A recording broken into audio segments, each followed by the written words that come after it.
Le hub CSU, un creuset fédérateur des parties prenantes pour accélérer la CSU en Afrique subsaharienne, mis en place par le CERUD en collaboration avec la plateforme pour la recherche de financement en santé ACS et financé par l'USAID, a organisé une formation sur l'utilisation de l'évidence pour mieux progresser vers la CSU. Cette formation était à l'intention d'une centaine de détenteurs d'enjeux et d'influence de la couverture sanitaire universelle.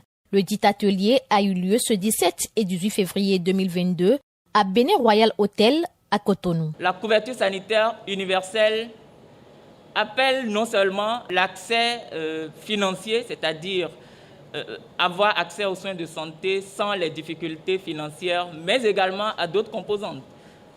La qualité des services que nous pourvoyons et la taille de la population qui est couverte en fait par ces services de qualité et par les différentes mesures qui sont mises en œuvre. Et un acteur clé effectivement du système de la couverture sanitaire universelle, c'est vous, d'abord en tant que prestataire. Et quel que soit ce que nous allons faire, nous ne pouvons jamais avancer vers la couverture sanitaire universelle si nous n'avons pas des prestataires qui plus sont des médecins, en fait, à votre niveau et qui ont la qualité nécessaire pour pouvoir offrir des soins de qualité à la population.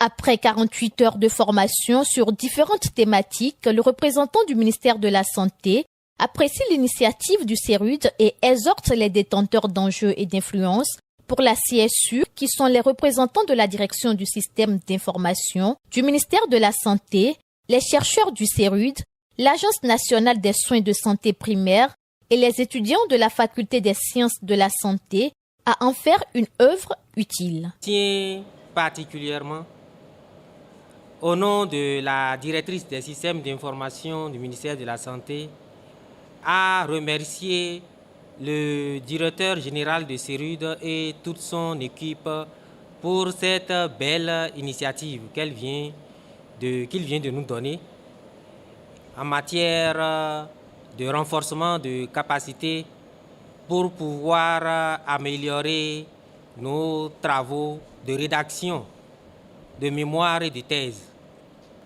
Et j'espère que cette formation a permis à chacun de nous d'enrichir ses connaissances en matière de recherche. Et je voudrais inviter les uns et les autres à faire un effort pour que tout ce que nous avons pu apprendre ici puisse nous servir à améliorer nos travaux. Une exhortation à laquelle les détenteurs d'enjeux et d'influence pour la CSU ont favorablement répondu. En somme, toute cette formation reçue m'aiderait à mieux rédiger mon protocole de recherche, à mieux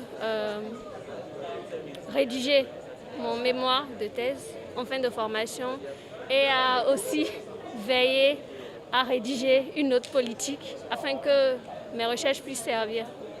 À la fin de ces 2 jours d'atelier, nous repartons avec des armes, avec des outils très utiles pour pouvoir apporter notre pierre à l'édifice, apporter notre contribution à la couverture sanitaire universelle. Nous sommes suffisamment outillés pour avoir un plus gros impact dans notre communauté médicale.